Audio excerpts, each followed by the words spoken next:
피조물이 하늘 아래에서 가장 힘들어하는 게 뭐냐? 고통, 고난, 이런 것들이 뭘 통해서 오느냐?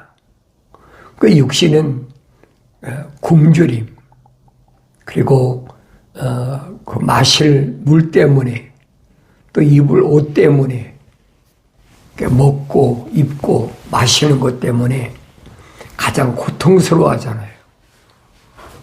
근데 우리 주님은 이 땅에 우리하고 똑같은 인간의 몸을 입고 오셔서 너 먹는 거, 마시는 거, 입는 거 걱정하지 마라. 왜 우리 이해가 안 돼요? 왜? 고난이라는 것이 무언가를 모르니까 그래요. 왜 성경에는 이 고난에 대해서 확실하게 밝혀주고 있습니다. 이 고난은 흙으로 된 육신의 사람이 겪는 것을 설명하는 거예요. 의식이 있으니까 육신의 사람이 고난과 고통 속에서 내 안에 있는 하나님의 거룩한 사랑의 호흡으로 조성된 사람은 하나님의 음성을 듣는 기회가 된다는 얘기예요. 근데 그렇지 않은 사람은 그걸 모르니까 세상에서 짐승들처럼 약육강식이잖아요. 먹고 입고 마시는 거. 그래서 탈취하고 도적질하고 내다봐야 하고 남의 것을 어떻게 해서라도 내 것으로 와서 내 굶주린 배를 채우고 가란 목을 축이고 헐벗은 옷을 입고 똑같아져요. 짐승과 다른 게 뭐가 있어요? 아무것도 없죠. 그래서 이런 사람을 사도 바울은 자연인이다 그렇게 표현했어요. 자연이다. 우리 성경을 올바로 잘 아셔야 돼요. 성경은 암호화됐다. 암호화됐다는 말은 본향이 하늘에 있는 사람이 온전하게 완성되어야만이 알아들을 수 있도록 그렇게 기록됐다는 얘기예요. 그렇지 않은 사람들이야 알 수가 있나요? 그렇지 않은 사람들이 만약에 하나님 말씀을 알 수 있다면 그건 성경은 거짓말이에요. 성경은 진리거든요. 하나님 말씀은 바꿀 수 없는 진리예요. 성경은 그러잖아요. 천지는 없어지겠으나 내 말은 없어지지 아니한다. 하나님의 약속과 명령은 하늘과 땅은 없어질지 모르지만은 하나님의 약속과 명령은 절대적이라는 거예요. 그게 믿어져야죠. 그거 안 믿어져요. 성경 안 읽었나요? 숱하게 읽었죠. 읽어도 안 믿어진다고. 사도 바울도 안 읽었겠습니까? 물론 공부하면서 다른 것만 공부했는지도 모르지만은 그러나 우리가 성경을 자세히 보면 이런 말씀들이 뭘 말씀하고 있나? 왜 예수님을 다윗의 아들이고 아브라함의 아들이라고 그랬나? 우리가 성경을 잘 보라고요.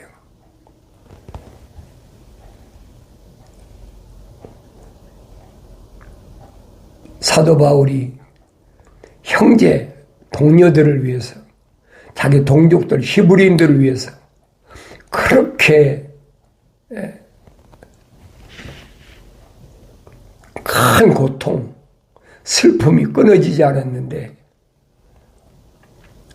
그러니까 자기 한 몸이 차라리 그리스도의 관계가 끊어지는 게 더 낫겠다. 얼마나 비장한 마음이에요. 요즘 같으면 자살하려고 그런가 보다. 자살하는 게 더 낫겠다고 생각할 만큼 그렇게 형제나 동족애가 뜨거웠는데 하나님 말씀 읽어보니까 그게 아니라는 거예요. 이스라엘에서 난 자가 다 이스라엘이 아니다. 그리고 아브라함에서 몸에 난 자가 다 아브라함의 씨가 아니다. 이스라엘 얘기했으면 그 다음에 이삭으로 얘기해야 될 거 아닙니까? 근데 이스라엘을 말했다가 갑자기 아브라함을 얘기하는 거예요. 왜 그런가를 여러분들이 성경 읽으면서 올바로 상고를 해야 됩니다. 성경이 하나님 말씀이 헛된 것 같지 않더라. 그러면서 왜 이스라엘이라고 했을까? 이스라엘 누구예요? 야곱이잖아요. 야곱이 어떻게 이스라엘이 됐나를 성경을 잘 읽어보시라고. 네? 사도 바울도 설명하잖아요. 이삭에서 난 자가 다 이삭의 자녀가 아니라는 거예요. 에서와 야곱이 어머니 리브가의 뱃속에 있을 때, 타에 있을 때 서로 싸우니까 두 국민이 싸운다 그랬어요. 두 다른 민족이 싸운다는 거예요. 그런데 야곱은 사랑했는데 에서는 미워했다. 하나는 사랑했는데 하나는 미워했다. 어떻게 한 어머니 뱃속에 있는데 하나는 사랑하고 하나는 미워합니까? 그게 하나님의 창조의 원리라는 거예요. 사도 바울이 하고 싶은 게 그 얘기입니다. 그걸 깨달아야죠. 한 아버지, 한 어머니, 그것도 이삭이 리브가 아이를 낳지 못하니까 20년 동안이나 기도해가지고 겨우 쌍둥이 낳았는데 그 중에 하나는 하나님이 사랑했고 하나는 미워했다. 여러분 생각해 보세요. 말라가서니도 기록하고 있잖아요. 무슨 말인가를. 사도 바울도 똑같은 얘기를 하고 있잖아요. 그러니까 우리가 야곱이라는 사람을 잘 살펴봐야 된다고요. 하루아침에 야곱이 이스라엘 된 게 아니잖아요. 그 과정이 뭘 설명해 주고 있는지를 알아야 내가 누구인가를 알아요. 고난이라는 것이 무엇인지, 고통이라는 것이 뭔지를 안다는 얘기예요. 그전에 알 수가 있나요?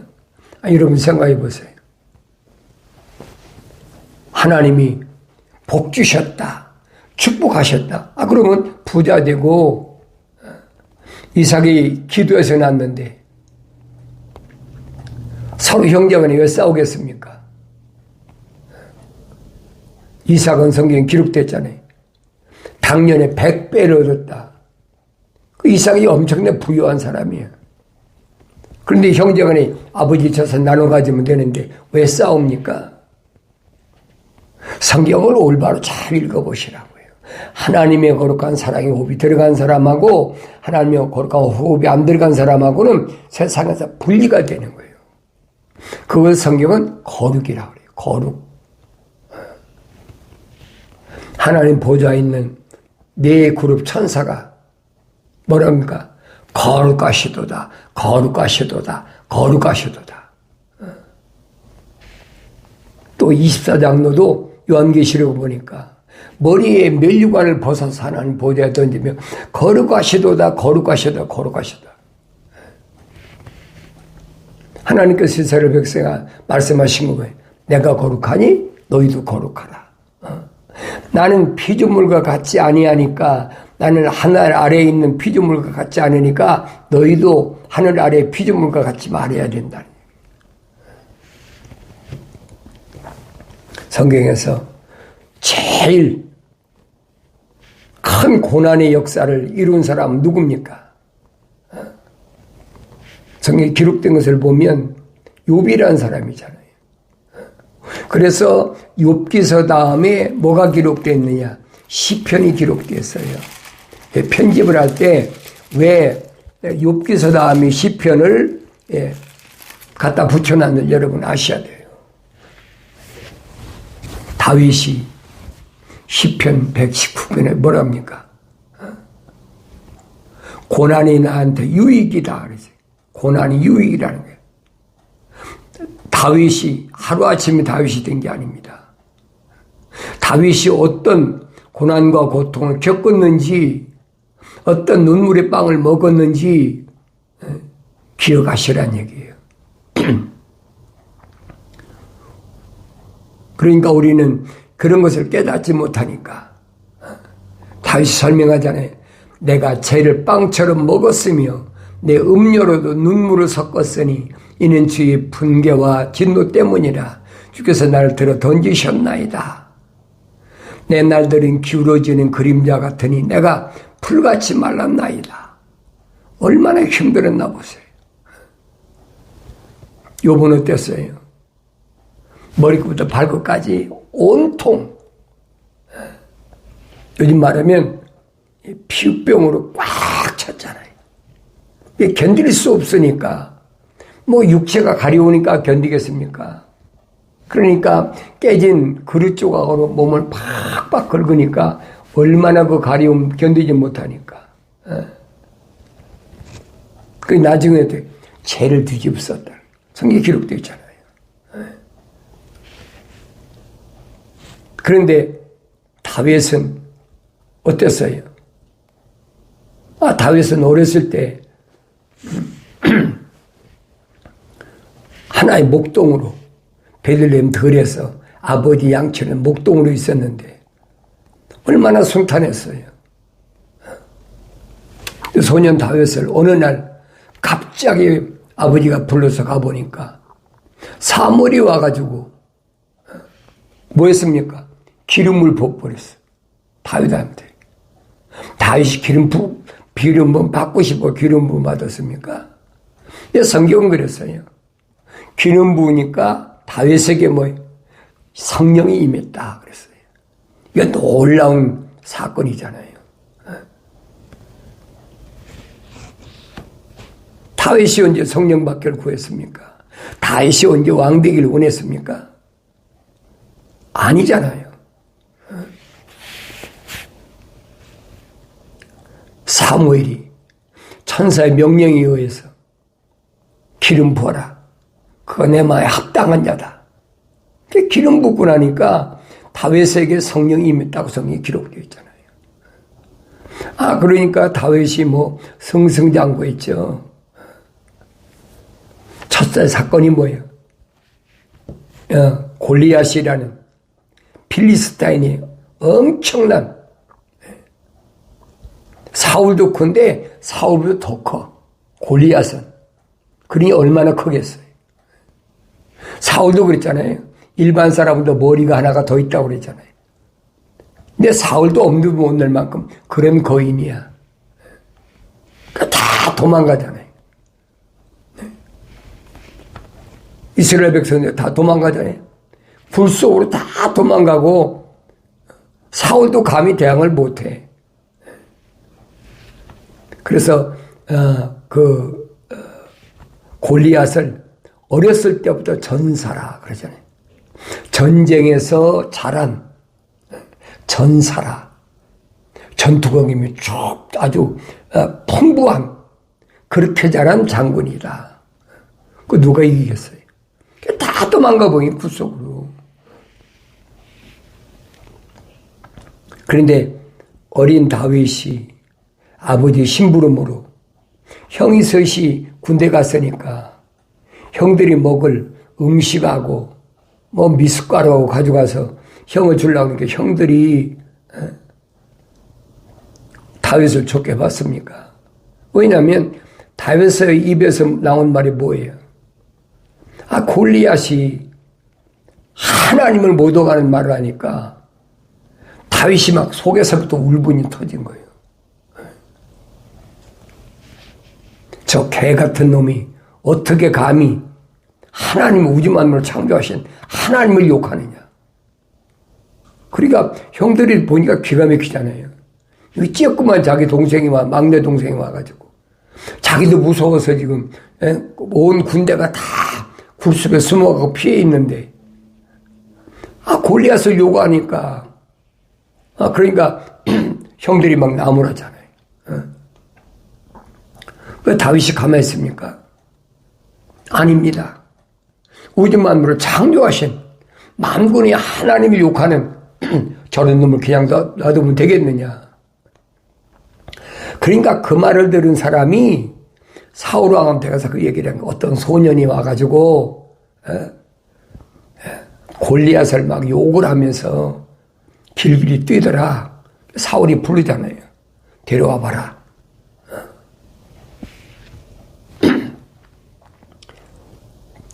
다윗의 신분을 켜는 거예요. 너 누구냐? 나는 베들레헴 들에서 양치는 목동, 우리 아버지는 이새입니다. 그런데 속에서 막 불이 나가지고 하나님이 요구하는 이방인을 보니까 그 사람의 애모가 얼마나 크든 안 크든 그게 문제예요. 다윗의 눈에는 그 한 주먹거리도 안 되는 거예요. 그러니까 사울왕이 보는 골리앗하고 또 다윗의 형들이 보는 골리앗하고 다윗이 보는 골리앗이 전혀 다른 거예요. 뭐하고 똑같아요. 다니엘과 사드락과 메삭과 아벤노하고 똑같잖아요. 그러니까 다윗이 막 길길이 뛰니까 사울이 뭐라고 그럽니까? 그러면 내가 가서 싸울 용기가 있으면 내 투구, 내 갑옷, 칼을 줄 테니까 한번 입고 투구 써봐라. 사울이 그렇게 큰 사람들이 소년한테 맡겼습니까? 불편하지 몸도 못 움직이죠. 입었다가 벗어버리잖아요. 나한테 이거 안 맞습니다. 나는 그냥 내 아버지 양들을 칠 때 들에 야생 짐승들이 늑대나 이런 짐승들이 왔을 때 그 짐승들이 와서 내 아버지 양을 물어가려고 할 때 내가 달려들어서 이 물맷돌로 깨부셔버리고 내 아가리를 찢어가지고 내 양을 지킨 자입니다. 걱정하지 마십시오. 다윗이 기세에 등장하니까 사울도 못 말린 거지. 그래 다윗하고 1대1로 나가잖아요. 그래서 다윗을 물맷돌 하나로 그냥 한 방에 날려버리잖아요.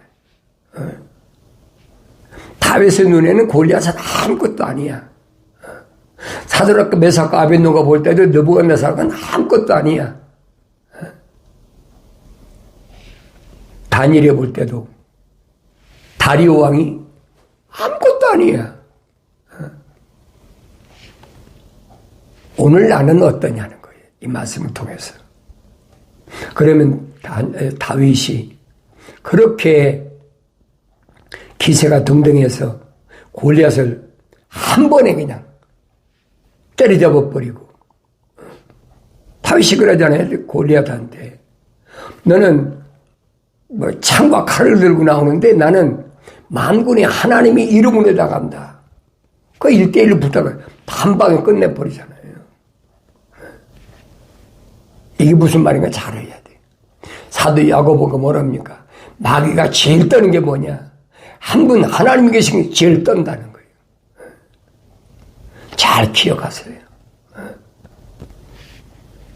하나님의 말씀, 유일하신 말씀, 하나님의 아들 광야에서 시험에서 무너뜨리려 했던 마귀가 왔다가 하나님 말씀 한 방에 그냥 나가 떨어져 버리잖아요. 너 배고프지? 40일 동안 굶주렸는데 배고프지? 이 돌로 빵을 만들어. 하나님의 아들이라는. 주님이 하신 말씀이 뭐예요? 사람이 빵으로만 사는 것이 아니라 하나님 입에서 나온 말씀으로 사느니라. 이거 꼼짝도 못하잖아요. 이 말씀을 사도 바울은 뭐냐? 성령의 칼이라. 뭐가 성령의 칼인 걸 알아야지. 베드로에게 또 사도들에게 내가 검을 주러 왔다 그러니까 베드로가 성령 받기 전이니까 자기 옆에 차고 있던 고기 잡던 어부니까 칼을 꺼내면서 여기 칼이 있습니다. 그거 보여야지요. 육신이 가지고 있는 무기가 아니라 이 말이에요. 보이지 않는 하나님의 말씀, 약속과 명령, 좌우에 어떤 날쌘 것보다 예리한 말씀, 그 말씀으로 숨은 골수 관절 다 완전히 수술해버린다. 치료한다는 거예요. 하나님 말씀. 하나님 말씀 위대함을 알아야죠. 그런데 골리앗을 때려잡은 다윗에게 그때부터 어때요? 황금길이 열렸습니까? 그때부터 고난이 시작되는 거예요. 다른 사람도 아니야. 사울 왕으로부터 고난이 시작돼. 보이잖아요. 다윗이 헤브론에서 왕으로 등극하기까지 얼마나 고난을 겪었나. 여러분이 다윗의 일생을 사무엘 상하를 읽으면서 올바로 알아야 다윗이 죽을 때까지 어떤 고난의 어려운 역경의 길을 걸은 날을 알아야 시편이 이해가 되는 거예요. 그 전에 이해가 되나요? 고난이 나한테 유익하다. 무슨 고난이 유익해?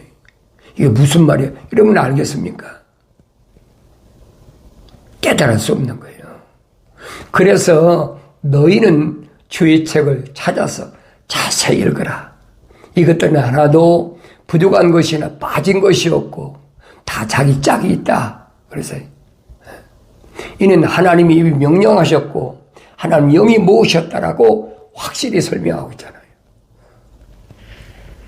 성경을 안 읽고요 어떻게 합니까? 고난이 유익이라고 어떻게 그 말을 깨닫습니까?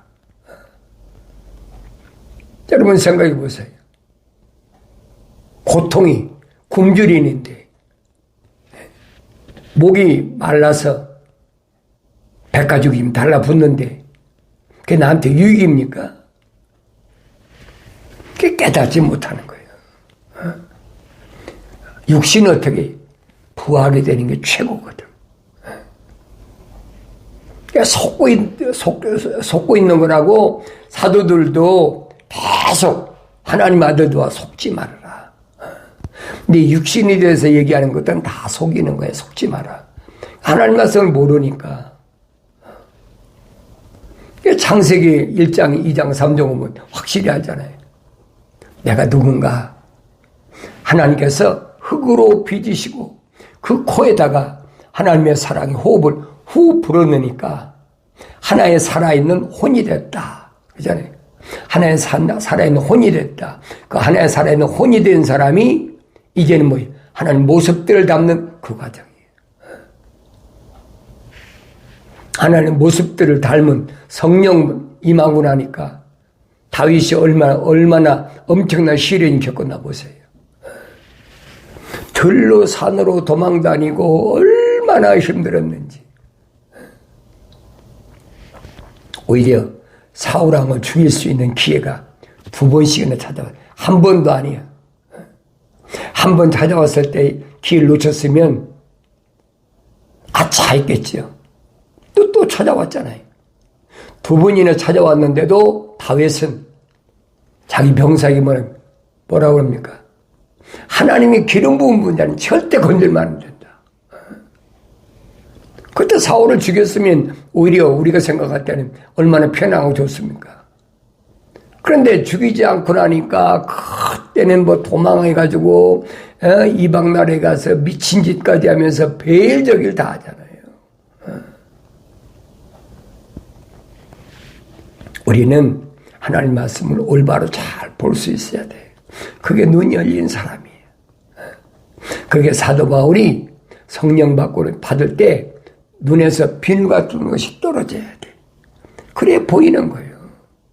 뭐가 보입니까? 하나님이 창조하신 거룩한 계획이 보여야 돼. 그 거룩한 계획이 안 보이면 인간의 지식이 발동해. 내가 세상에 나와서 배웠던 거, 내가 경험했던 거, 이럴 땐 이렇게 하면은 내가 고난을 피하겠구나. 이럴 때는 이렇게 하면 내가 고통에서 피하겠구나.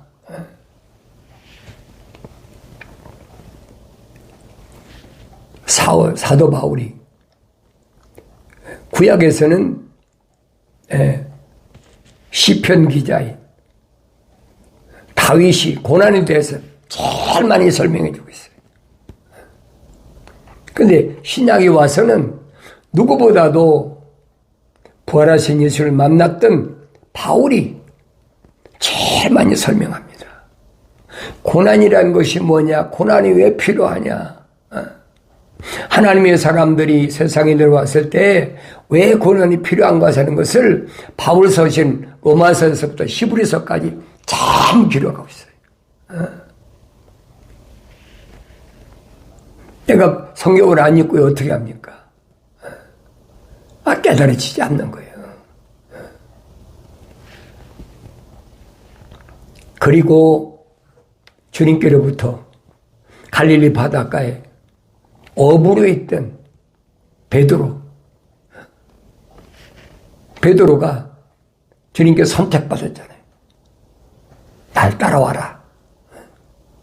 그물을 놔두고 따라갔는데 그 베드로가 고난이라는 것이 얼마나 유익한가는 것을 베드로 전후에서 또 베드로 전후서에서 거의 20번 가까이를 설명하고 있어요. 고난이 왜 필요하냐? 그러니까 이런 말씀들을 내가 성령 받기 전에는 몰라요. 가문이설로 예수 믿으면 부자 돼. 예수 믿으면 건강해. 예수 믿으면 네 꿈이 이루어져. 얼마나 듣기 좋은 말로 하나님 이름 다 팔죠. 예수 이름 팔죠. 성령 이름 팔죠. 그러니까 사방에서 막 전쟁이 일어나고 뭐 하니까 두렵잖아요. 마음이 졸려갖고 그런 사람 많이 있잖아요. 그런 사람 유혹할 때 쓰니까 뭐 환난 전에 휴거된다. 환난 오기 전에 우리는 올라간다. 그럴듯하고 얼마나 좋아요. 예수님이 말씀하신 거하고 정반대잖아요. 그건 기독교 아니란 말이에요. 세상 종교는 그렇게 말할 수 있어요. 하나님 말씀을 위조하고 변조하고 여러분을 미혹하고 유혹하게 얼마든지 할 수 있어요. 위조하고 변조하는 사람이 왜 합니까? 자기 이득을 위해서 하는 거잖아요. 자기한테 이득이 없는데 뭐하러 거짓말합니까? 그러니까 사도 바울이 설명하잖아요. 철학이라는 것은 뭐냐? 그건 도둑질하고 사기치려고 그래 만든 거라고 사도 바울이 설명하고 있잖아요. 사도 바울이 지식이 짧아서 그런 얘기 했겠습니까? 과학이라는 거 조심하라는 거예요. 하나님 말씀에 빠진 것이 다 뭐가 철학이고 뭐가 과학이란 뭐가 과학인지 마지막 때는 그 과학이 얼마나 발달할 것인지 성경에 다 기록되어 있어요. 그러니까 내가 성경을 안 읽으니까 또 읽어도 성령 받지 못하고 얼마나 많이 읽었느냐. 나는 성경을 많이 읽었으니까 됐다. 그 정도는 읽어야 그래도 목사고 그 정도는 읽어야 너 권사고 집사고 뭐 너 신부고 뭐 그러잖아요. 그러니까 거기에 미혹되는 거예요. 육신은 아무리 읽어도 눈이 열리지 않아요. 육신은 아무리 읽어도 귀가 열리지 않습니다. 아브라함에게 하나님이 할례를 허락하실 때 뭐라고 했습니까? 세상 사람들이 할례하라고 그랬습니까? 아니잖아요. 네 집에 거하는 모든 남자는 네 시든 종이든 다 할례하라는 거예요. 그게 무슨 말인가 알아야죠. 너로 인하여 천하 만민이 복을 받으리라. 하나님께 간섭받는 사람이 있다라고 분명히 말씀하시면서 창세기 17장에서는 할례를 명령하시잖아요. 끊을 건 끊어지지 않으면 안 된다는 거예요. 눈에서도 비누 같은 게 떨어져야 되고. 구약 선자들이 뭐라 합니까? 육신이 할례 받지 말고 네 마음에 할례하라. 네 듣는 귀가 할례하라. 그게 무슨 말인가 하나님 들려질도 아닙니까? 하나님 말씀 듣지 못하게 하는 사탄 마귀로부터 잘려야 돼. 뭘로? 성령의 칼로, 하나님 말씀으로. 하나님 말씀을 안 듣는데 어떻게 믿음이 생깁니까? 예수 믿으면 구원받는다며요. 믿음 어디서 생긴다 했어요? 사도 바울이 로마서에서 믿음은 하나님의 말씀을 들으며 생긴다 그러죠. 그 완성된 게 아니라니까요. 그래 욥기서를 다시 읽어보세요. 욥은 믿음의 사람이었어요. 욥이 뭐라고 그럽니까? 전에는 이 엄청난 환난 전에는 내가 귀로 하나님 말씀을 들었는데 이 믿음의 사람이라는 거예요. 이제는 내가 주를 바라봅니다. 땅을 쳐다보던 욥이 하늘을 바라보게 되고 욥의 무엇이 비늘이 떨어졌다는 거지. 사도 바울처럼. 그게 보여져야지요. 오늘 나는 누군가 하나님이 창조하신 창조의 목적대로 우리 형상과 모습들대로 사람을 창조하지 않았을 때 나는 하나님의 모습을 형상을 닮은 사람인 게 아닌가. 하나님의 형상을 닮았다면 나는 하나님 말씀을 듣기를 좋아하고 그리고 모습들 하나님의 성령을 받아야 완성돼서 하나님 나를 이 세상에 보내신 하나님 거룩한 목적이 뭔가를 올바로 깨달아서 밀려오는 환경을 예수 이름으로 물리치고 날마다 말씀과 기도로 거룩해짐을 통하여 환경을 이김으로 승리 기쁨이 충만한 삶을 살게 되는 줄로 믿습니다.